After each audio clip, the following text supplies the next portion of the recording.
Welcome to Salsido Paranormal. I'm your host, James Salsido, and tonight I'm sharing experiences, true paranormal stories in the web. As always, you can find all episodes of the show, links to social media, ways to listen, and ways to support the show over at the website, which is salsidoparanormal.com. That's SALSIDO paranormal.com.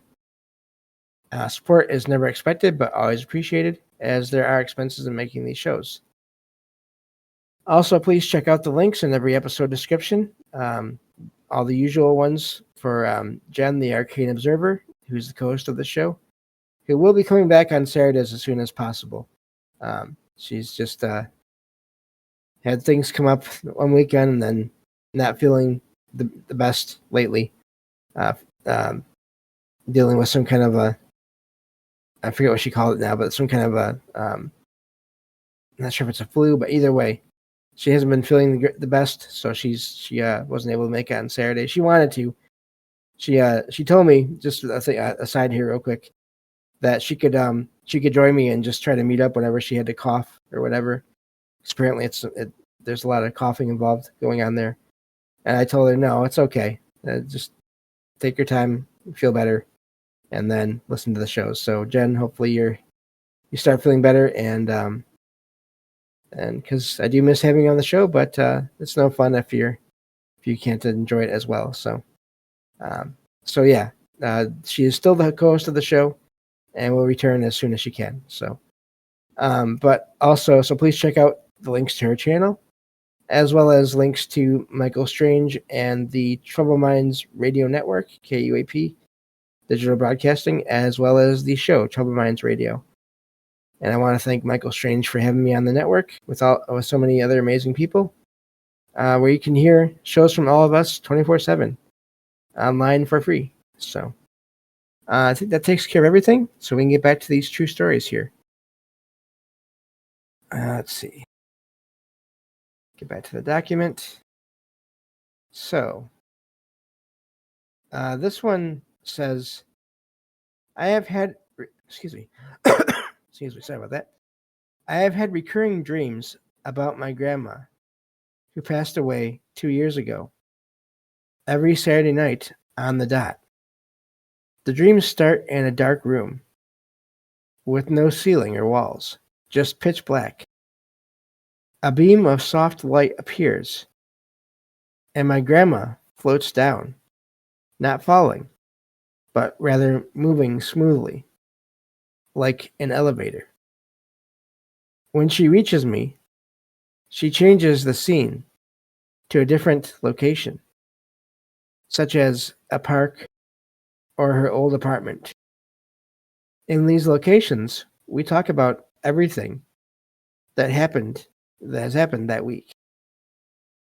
My grandma then returns to the beam of light and goes back up in the same manner she came down. The dreams are always peaceful, and my grandma sometimes brings my grandpa, who passed away years earlier, or childhood pets. I'm not sure if the dreams are a genuine visitation or just my own way of coping with grief, but I find comfort in them. Has anyone had similar experiences? And that's where that one ends. And of course, anyone that has listened to the show for a long time, you all know that, yes, I have. It's really been amazing. I've gone over some of them before in previous shows, but I've had several visits over the years from my grandma.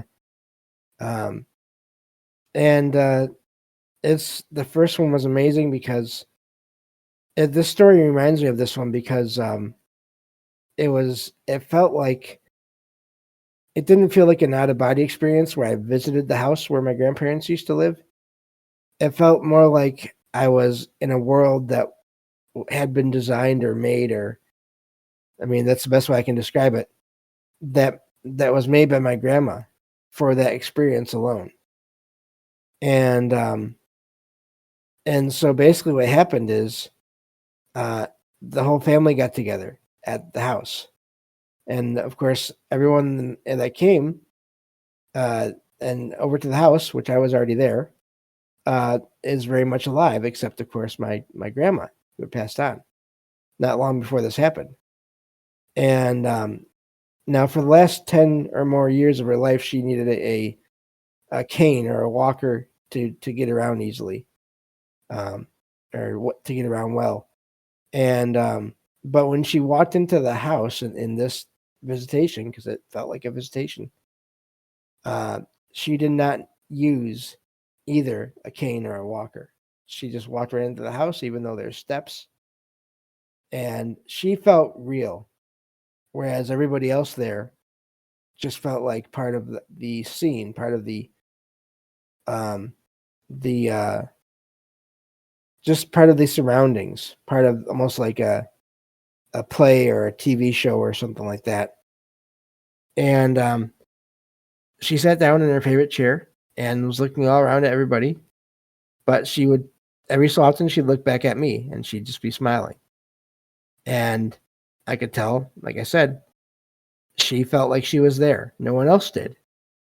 None of my family that was there that are very much alive. It was just her. So I get where this writer is coming from, where, and I don't think I've ever heard of this before, where it seemed like the loved one that came back to visit um, was able to influence or to create, or I don't know.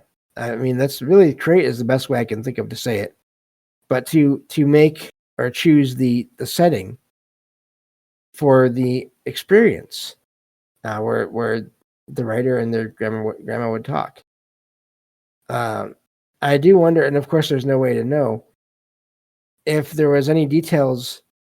To me, if there was details that the grandma shared or ideas that she shared that helped the writer out, I would think I would lean more, even more so toward it being a visitation than just a regular dream. Uh, I'm not that person, so I can't say what it was, but it seems like it's very possible it could have been a visitation. Especially now that I think about this, it seems like if it was just a dream, then it would happen on different days. It would not happen on the same day of the week every week. Uh, I feel like that might be possibly a clue as to it being a visitation. Now, that is extremely rare to have that happen, from what I've heard and read, to have that happen every week. I mean, I've had a handful of experiences where my grandma came back to visit me. Like, I don't know, 3 to 5 total. It's hard because some of them are, not all of them stuck in my mind in great detail the way that first one did. But those happened over the course of years.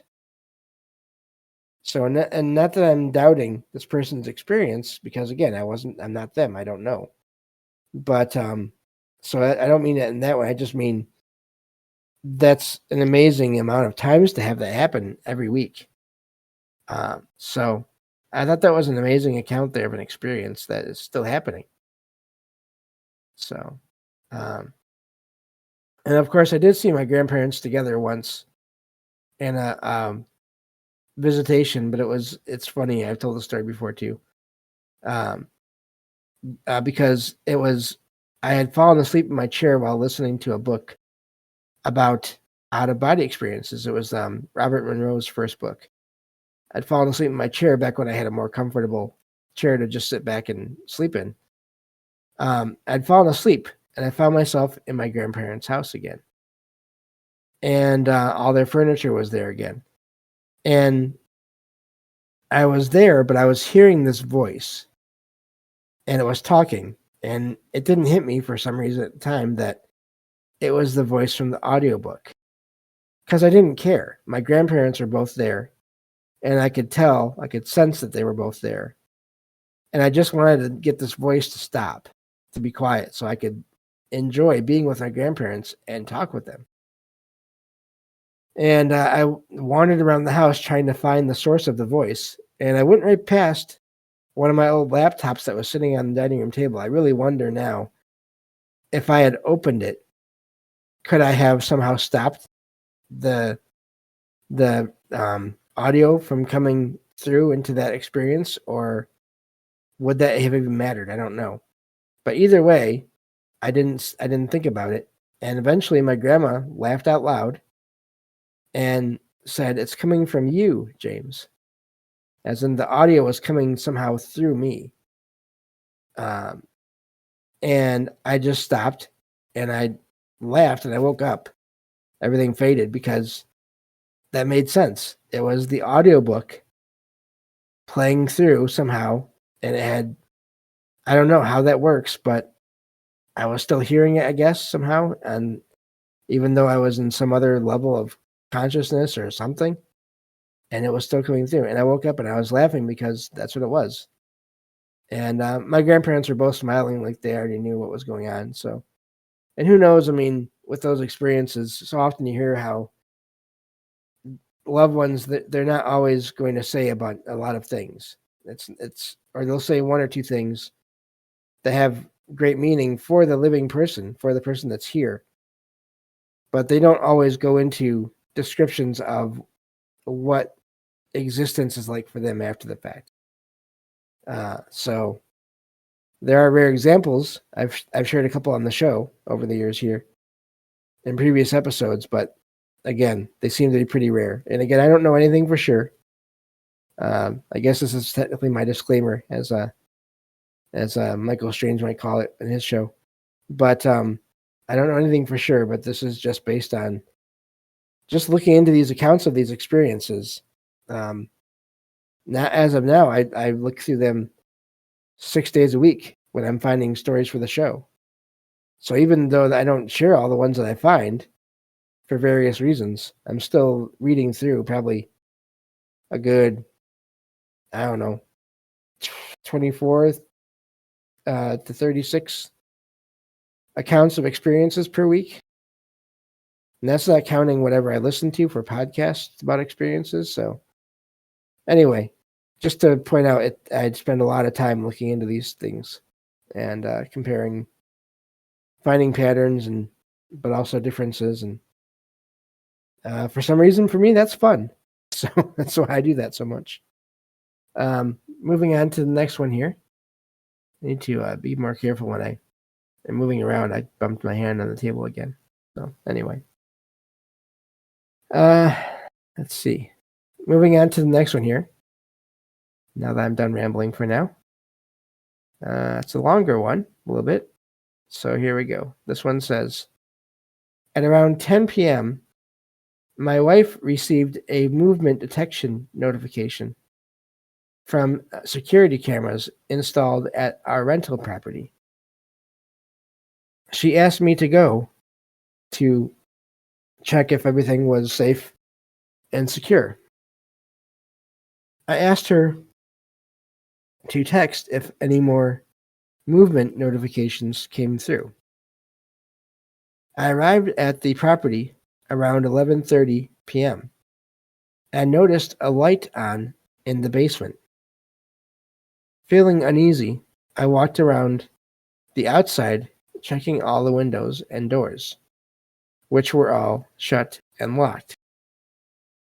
My wife called again, saying there was another movement detected, this time in one of the bedrooms. I said I was just unlocking the door to go inside, though I was hesitant and was hoping the camera had just picked up my movement outside. As I entered the building, I loudly called out, warning anyone inside that I had called the police. I listened carefully, but heard no movement and found no one after checking all the rooms. I went to the basement to turn off the light. In the basement, I noticed the light cord swinging, but no sign of air movement. I quickly searched for, there we go, anyone hiding before turning off the basement light, using my phone's flashlight and pulling the cord. Immediately after the light went off, I heard a loud bang upstairs. I quickly ran up the basement stairs, which are near the front door, and exited the house. As I was closing the door, I heard a voice from the basement saying, "I don't like the dark.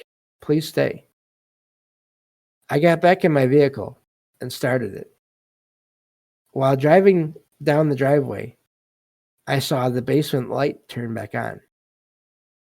I called my wife to say I was heading home. My wife told me that she had just received another movement detection notification as I called. And that's where that one ends. That one is that one is amazing. Again, you have the loud bumps or bangs that came up in the last episode that I recorded just tonight as well, as being fairly common, apparently, just based on the handful of stories I've already read as a recording tonight. But and then the voice, that's a lot for a voice to say. Sometimes you only get one or two words or a few words.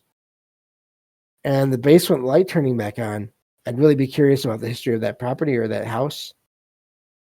But yeah, sounds like that place is active. I wonder, was the bang intentional?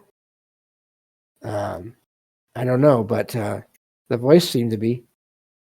Unless, again, it was residual, but since the light turned back on, it doesn't seem like that. So, I don't know. That's a lot going on there. And that must be tough because you have property that you want to rent out to people to stay in there and make money off of it, and I guess give someone else a home, and then you're dealing with that stuff going on. I wonder how many people that stayed there, if they ever did, also had experiences. And it's tough for the owners because I imagine they didn't get the property thinking it would have paranormal activity going on in it. But now you have it, and now you have to take care of the upkeep and everything, pay for all the expenses of keeping the property suitable for people to live in or stay in. Excuse me. I always feel bad for people that have to go through all that because that's not. It's like I've heard so many times people move into places where they're strapped for cash, they have no money, and they get a really good deal on a location. And then turns out the reason for the good deal is there's all kinds of paranormal activity going on. And the family, in so many cases, they can't just get up and move out of there right away because they've put all their money into either buying the place or even just renting it. That's going to take them time if they do move out to find another place. Or they have a lease. Again, rentals and everything else, I don't know how that works. But basically, I've heard so many accounts where people say, all this stuff happens here, but we can't just leave because we can't physically afford it. So that's the one of the downsides to all these things is that even if the paranormal activity is not meant to be negative, it can still have negative effects. People can still be freaked out by it, which is understandable. So, but anyway, let's try to get at least one more true story done here before we end this episode. All right. This one says, this happened about 5 years ago in my camper. So RV or something like that. It was parked at a small members only campground with only 24 spots. The campground was located at least a quarter a mile off the main road, with all the campsites lined up along a lake. I was alone in the camper around 11 p.m., making popcorn in the microwave. While inside, I saw a gray, blob-shaped figure approximately 5 feet tall and 2.5 feet wide. The figure appeared to come from the back of the camper, moved behind me, and exited out the front. I am the third owner of the camper. I am not aware of any deaths having happened in it. I suspect the ghost may be attached to the campground, which has existed for over 80 years. I believed in ghosts for a long time, but I had never seen a ghost before or since this incident. So that's where that one ends. That's really amazing. I don't know. Maybe you all can help me out there. It's 2.5 feet wide. Isn't that kind of wide for a person? To me, that seems like it's a little bit wide, but I don't know. I'm legally blind, so I'm terrible with measurements and all those kinds of things. But I wonder what that was. If it was gray, I'm wondering if it was some kind of energy it was giving off that was making like a gray light. But again, the that's quite wide for a figure. It seems like to me anyway. But either way, I've seen gray blurs in one experience I had, but they were not extremely wide like in this account. And this was in my weird possible abduction experience. I guess I can end the show with that, covering that one again. And I know I cover these things over and over again in these shows, but you never know when people new to the show are going to tune in. So thank you all for all of you who've been listening for a while. Thank you all for your patience as I go over these experiences every so often. I had fallen asleep in my living room I was sleeping on my couch at the time, and it was a very comfortable couch, so I didn't mind so much. But I fell asleep late at night. I don't remember what time. Excuse me. It was dark outside already, and I woke up, or something came out of sleep somehow, to find myself laying on this hard, flat table or bed or surface. And I was in a room with blue walls and these white cabinets with electronics built into them. And there were these two or three gray blurs, regular person height, regular width, moving around this table, and I could not move. And I was trying to move, and I heard my parents off to one side, both their voices telling me everything was okay. And but they had no emotion in their voices. And so I looked to the side, and I saw two more of these blurs. And so I looked back up because I was looking at the ceiling because it was all white. And I noticed something coming down from it as I was trying to move. And I got to wrap this up quick here. And eventually this object came down from the ceiling, like a robotic arm, and it had a needle on the end of it. And it actually touched my left eye. And I panicked and everything went black, and I woke up. And I don't know what happened or how much time it was, but yeah, it was really quite the frightening experience. So anyway, on that positive note, not so much. Thank you all for listening. I'll talk to you all next time on Salsido Paranormal. Take care.